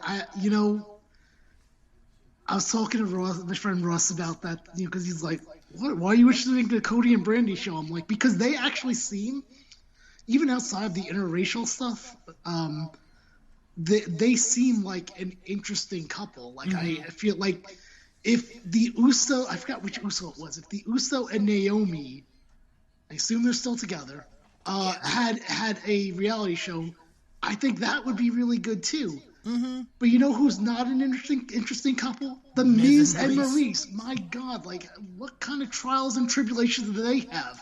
What are they going to do on Sunday afternoon? Go to the beach or go golfing or something? Like, thank you. There's no interest at this. Anyway, yeah, I want to watch Cody and Brandy. That's what I'm trying to say. Maurice, come here. I'm having a vasectomy reveal party. Well, you know what? That would actually get me to watch it, probably. What does a vasectomy reveal party entail? I've never heard of that. Is that real? Did he get a vasectomy? He did get a vasectomy. And he had a reveal party? But I don't know if that's a real thing. Interesting. I've never heard of, like... Okay, so the season finale was last week. Okay. And it is called Mizectomy. Oh, God. Okay. So, I mean, I'll admit, after all that shit I just talked, like, I'm kind of in the Mrs. Vasectomy, to be honest with you. Yeah, let's go to a vasectomy party. Mm. There it is. How does that get revealed? You pull your pants down? No more. I don't know. No idea. I don't even want to die. Anyway, the thing, Brandy and Cody, I'm super interested in their show. But we talked about it because he said that in a promo against the UK somehow. Yeah. Which still doesn't make any sense. But I don't understand. Wait, hold on. But I don't understand why he's saying the UK doesn't. Right. Okay. That's what I'm getting. Like. Oh, I thought you meant here in the States. He was saying it's not accepted. You're right. I don't know anything about that in the.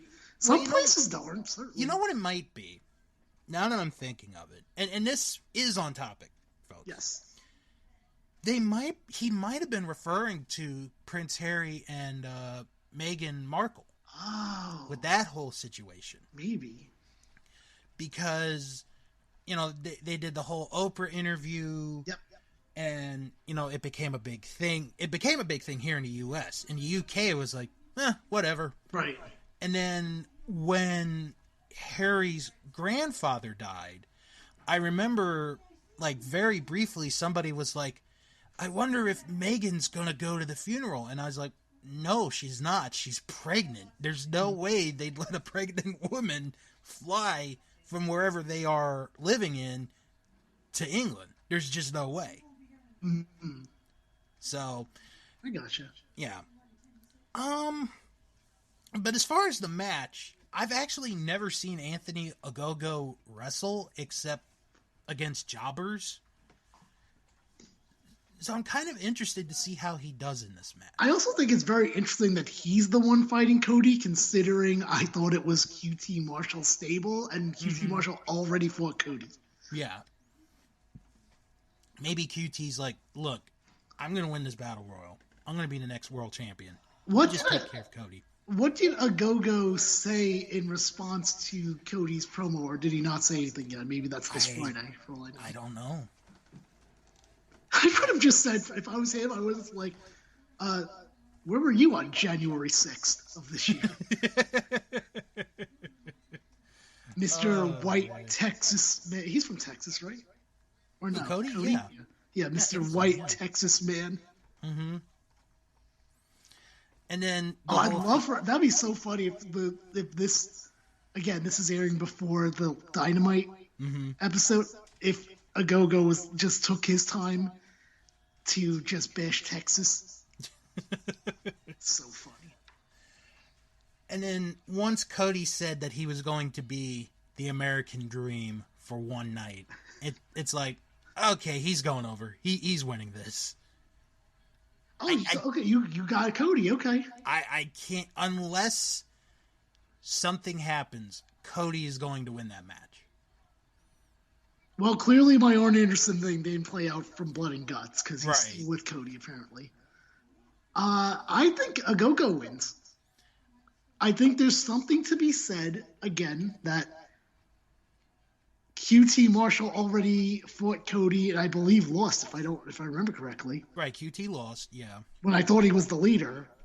Mm-hmm. So this guy's really the leader. What do you know about these other guys? Nick Camaroto and Aaron Solo. Are they also UK, or are they... No. Okay.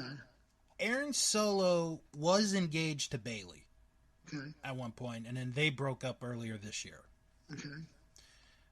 With Camaroto, I really don't know much about him. Okay, because I was just wondering if maybe, like, if Ogogo becomes the leader and kicks QT out. Right. It would have been a much easier sell if the other two were from the United Kingdom and they would have UK stable, but, I mean, it could still work either way. Yeah. But I'm going to Go-Go. I don't see Cody winning this one. Okay. That's fair. All right. Next match. I think we all know how this is going to end up, but I'm just going to bring it up anyway. Hikaru Shida defending the AEW Women's title against Dr. Brit Baker. Yeah, it seems like everyone's like, yeah, this is Brit's time or whatnot. I probably agree, which means there's a part of me that really wants Shida to win, so everyone's mad. But yeah, it's probably the right thing at this point for Baker to win. Sheeta's had it for, in fact, I think in this episode they do something where like we honor Hikaru Shida. So yeah, you're right. Britt Baker's gonna win. I may be cheering for Shida just to see the internet blow up. Yeah. The only way Shida retains the title, and I hope this doesn't happen, is if Britt Baker gets a serious injury during the match. Yeah, I agree with that. Only way. Because I like Shida. I think she's very good.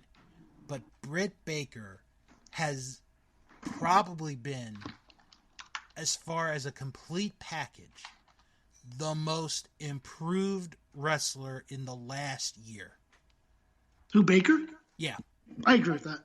And she has gotten everyone's attention, and this is her time.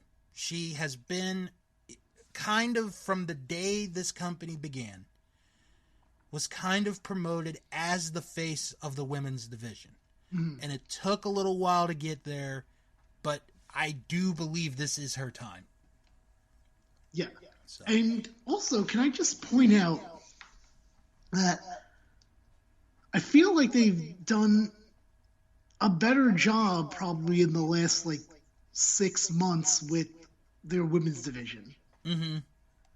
In terms of, I don't know, just seems to be actual more personality to it. That, like, I'm looking right now at the rankings. So obviously Sheeta champion, Baker number one contender, Thunder Rosa. I kind of don't count because isn't she still with the NWA?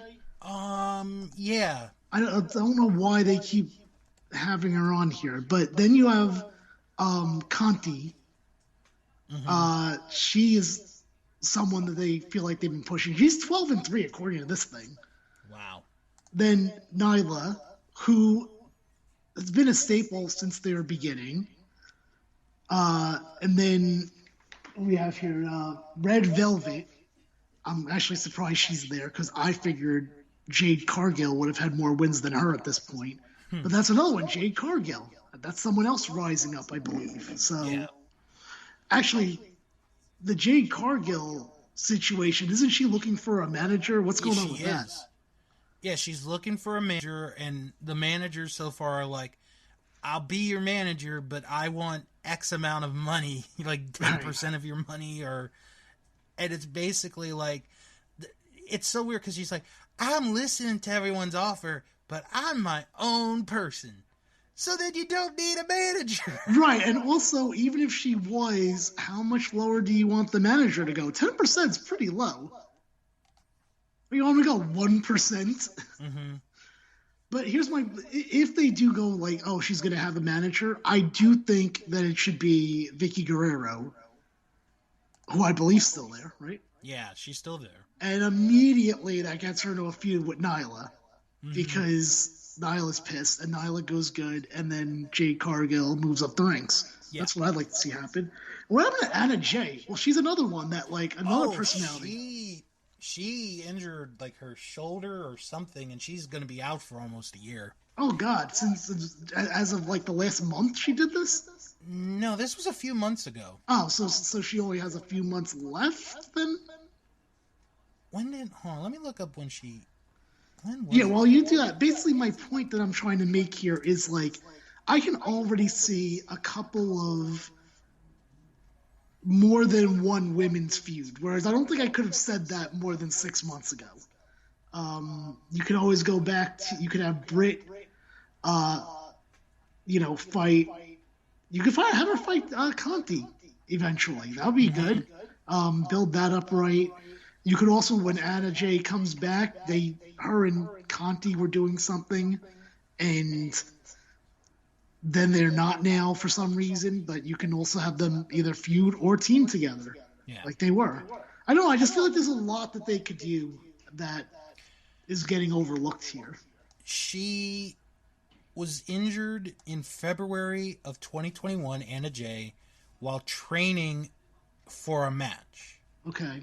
And she is expected not to wrestle for 6 to 12 months. Okay. So that was in February. Oh, so it's fairly new. Okay. Yeah, so we're into May, so this is 3 months.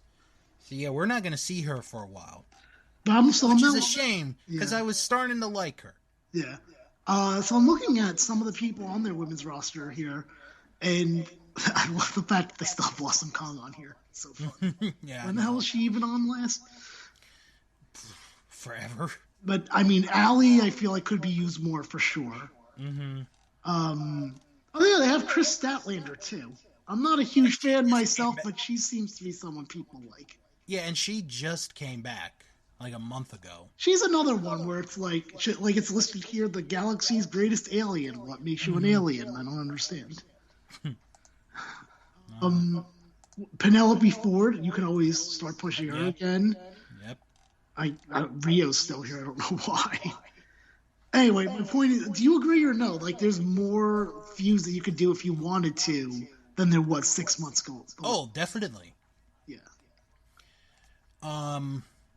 Someone that I'd like to see come back, because I haven't seen her in a while, is Big Swole.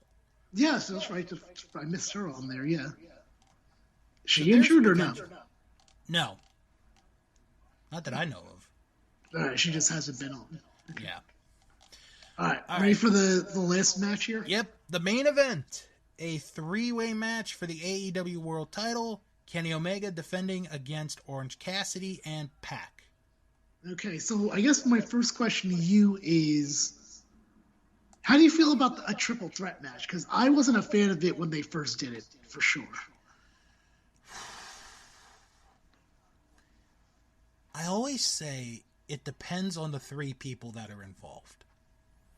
Because you can mix and match, and if you have on paper the right chemistry, the right group, it could be good. If you have something that doesn't work, it doesn't mix into the equation, it's going to be a mess. Mm-hmm.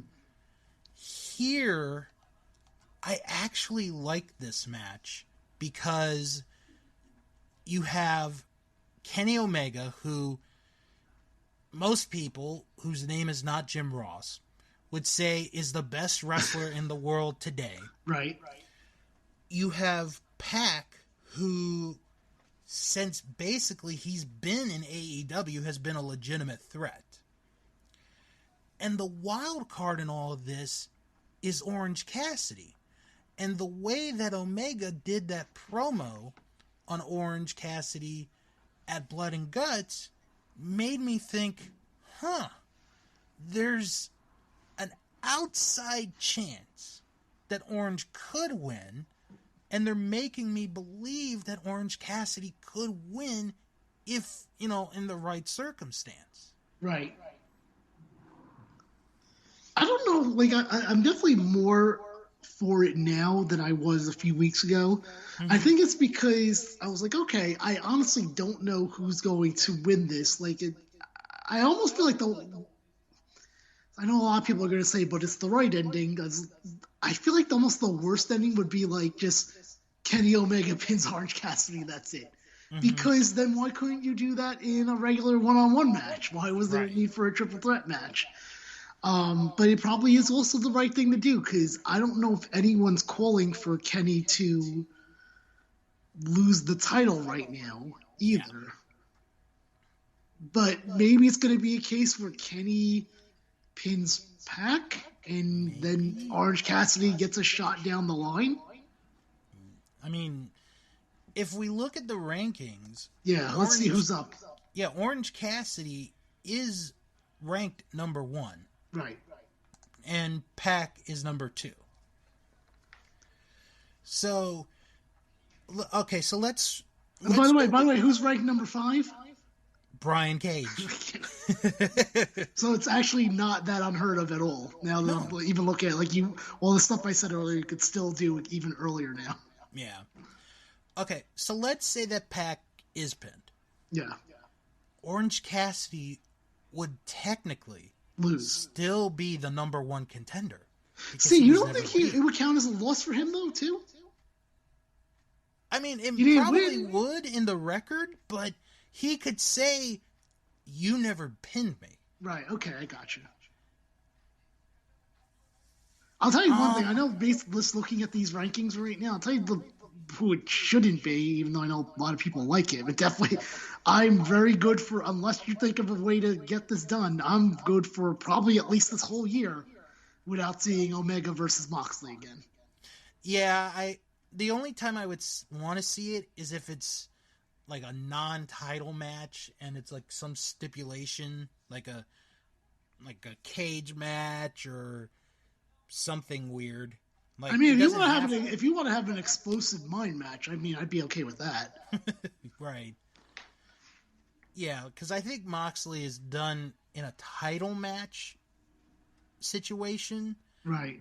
But I could see Moxley and Omega having one more match just to blow it all off. But did you also notice who number 4 is right now? Yeah, Darby Allin. So, that's another guy that they could kind of throw up there if need be. Mm-hmm. I almost feel like there's... Maybe I'm wrong, maybe I'm overthinking this, but I almost feel like someone from the good guys needs to turn. And I don't know who it would be, though. I almost feel like they have way too many good guys right now as top guys. I have no idea who you would turn. I have no idea. I'd have to really look and see what they were doing, but I'm just saying, I don't know. Right. I do think Kenny Omega will win. Yes, I think he will keep this title. Right now. I do too. And I'll kind of jump onto the whole, like, who he pins. If he pins Pac, it's not going to hurt Pac. I agree. It really won't. If it's Orange, that's going to hurt him a lot. Mm-hmm. Agree. Because he is so popular, he is so over, that if he gets pinned in this match, I don't know if that character can ever... I mean, it can recover, but I don't know if it can ever be as big as it is right now. Mm-hmm. I agree. I definitely 100% agree with you. But yeah, one last thing before I get going here is here's a question for you, because I'm sure this will be a debate when the day of the show comes, and maybe even before that. Right. Last year they ended with Stadium Stampede. Do they end this year with Stadium Stampede? No. I could see Stadium Stampede being the next to the last match, with the three-way being the final match, the main event. Yeah, I think so too. But if they do go last, it probably would be because the Inner Circle is breaking up. Right. All right. Where can people follow you, Jim? That's podcasting.com, as well as That's Podcasting on Instagram and Twitter. Thank you very much for having me on. Like I said, AEW is like the one thing I'm still following the most in wrestling, so it's good to have an outlet. Obviously, things will still get me mad, like Christian and his dumb gimmick or lack of gimmick, I guess you would say. Right. But you know what? Again, with all this stuff, like, you can easily turn me around. Like, if Christian does something amazing, and like it doesn't take much. Same thing with Miro. But right now, I would have to say one of those two I would have to consider my least favorite wrestler in AEW. And then, of course, me and you are on Bill Learns Kingdom Hearts, so you can check that out on all your podcast catchers. Yep. And this coming week is going to be a very interesting one, and I'll talk about that in the plugs at the end of the show. Sounds good. Thanks again for having me. All right. I want to thank Jim once again for coming on to help preview Double or Nothing. And there is a buy-in match, and this one is actually kind of important because it is an NWA World Women's title match, as Serena Deeb, the champion, will defend the title against Riho. And the reason why it is an important match is because the winner of that match will defend the NWA World Women's title at the next pay-per-view, which happens to be Sunday, June the 6th. So it will be very, very interesting to see who comes out of that. I think Serena Deeb will retain the women's title on that match. All right, one final piece of news, and then we're going to head out of here and get ready for Double or Nothing. And this is a pretty big story that was brought up yesterday, as a matter of fact, in the newest edition of the Wrestling Observer newsletter. It was reported that WWE and New Japan Pro Wrestling are in talks. This is not, it's not a definite, but they are in talks to have a potential working agreement. Now, Mike Johnson of PW Insider has been told by sources today, Friday, May 28th, from each company that there have been communications between the two sides for several months. But the main crux of it was over the potential of Daniel Bryan being able to potentially work some dates in New Japan. Whether anything has come from those discussions remains to be seen. So really, it's all about Daniel Bryan going to New Japan. How interesting would that be? And I do want to mention real quick the working relationships that New Japan has at this point in time.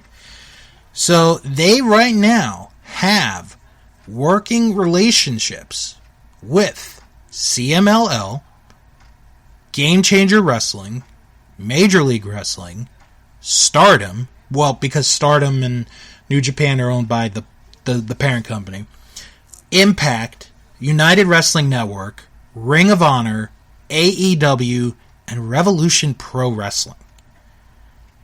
So if they end up with WWE, or at least Daniel Bryan going over there, holy cow. But you know what I say, just wait and see what happens. So if anything happens from now to next week, talk about it right here on That Wrestling Show. Well, that will do it for this week's show. So let's get into the plugs. If you guys have any questions or comments, send an email, wrestlingman@thatwrestlingshow.com. Don't forget to follow the show on Twitter at WrestlingShow11. Follow us on Instagram, That Wrestling Show. Join our Facebook group, That Wrestling Show Fan Group. All you do, type in the search bar, That Wrestling Show Fan Group, and boom, right there you are. Just add yourself, we'll add you in. And if you can't find it, it's okay. I put the link in the description of each and every episode. And if you like what you heard here and want a little bit more, go to our Patreon page, patreon.com/That Wrestling Show, where we have literally the most affordable, best tiers you could get.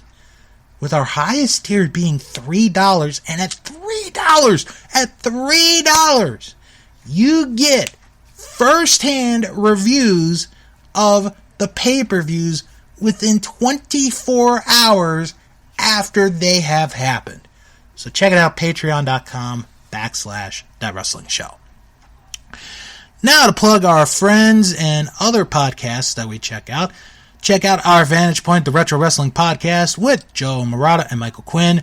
This week, it is Survivor Series, Change Your Mind, plus Week 2 of the Royal Flush of the Worst World Title Changes, and a review of WCW Prime from April 3rd, 1995. That is this week on our Vantage Point.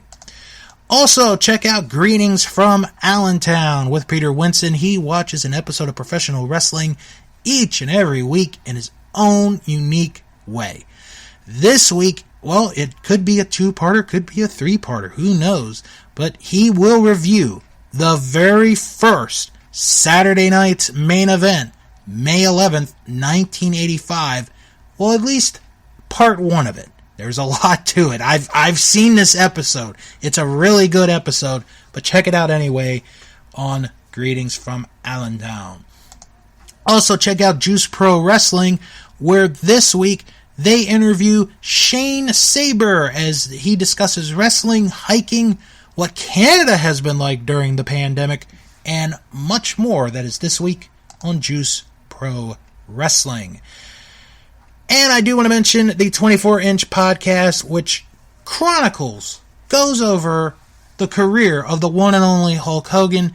They had a recent episode come up during the week where this week Steve Bennett and Dave Rollins discussed the match between Hulk Hogan and the Macho Man Randy Savage from Madison Square Garden, December 1985. Check it out, 24-inch podcast. You can find that on the Sportscasters feed. Now, if you're looking for non-wrestling related podcasts, check out Last Stop Penn Station with Carrie Silken and Ian Riccaboni, where they go into stories of the amazing life of Carrie Silken. Well, this week, after, 2 years, I think, of this show, they have their first ever guest, and it happens to be none other than Bushwhacker Luke. So listen to that interview this week on Last Stop Penn Station. Also check out the Castle Vault, which is a chronological deep dive of Disney animated films powered by Disney+. This week, they discuss the 2017 hit movie, Coco. That is this week on the Castle Vault. Also, check out Dave and Ethan's 2000-inch Weird Al podcast, where this week they interview comedy musician Stephen Lynch, who has been nominated for a Tony Award, has had hit comedy specials on Comedy Central, and much, much more. That is this week on Dave and Ethan's 2000-inch Weird Al podcast. Also, check out Bill Learns Kingdom Hearts, where myself and Jim Boy Star, we go over the Kingdom Hearts video game, and I talk about what I liked, didn't like, and my overall thoughts in the video while watching Kingdom Hearts. This week, we're taking a trip to the 100 Acre Woods with an episode entitled Silly Old Bear. That is this week on Bill Learns Kingdom Hearts. And sometime this weekend, a new episode of Sharks Pond, a South Park podcast, will be up. The episode, Canada on Strike. That is this week on Sharks Pond, a South Park podcast. Next week on the show, going to review Double or Nothing, give my overall thoughts on the event, and give the grades and all that stuff that you know and love. Plus, going to get into some wrestling news and a whole lot more. So everybody have a good, safe weekend. A lot of people are probably right now listening to this traveling. They're on the road or getting ready to go to the pool, have a barbecue. If you do any of that, have fun, be smart, be safe. And when you're done lounging around on your nice Memorial Day weekend, come right back here for another episode of That Wrestling Show, the podcast where all pro wrestling matters. And as always, wrestle on.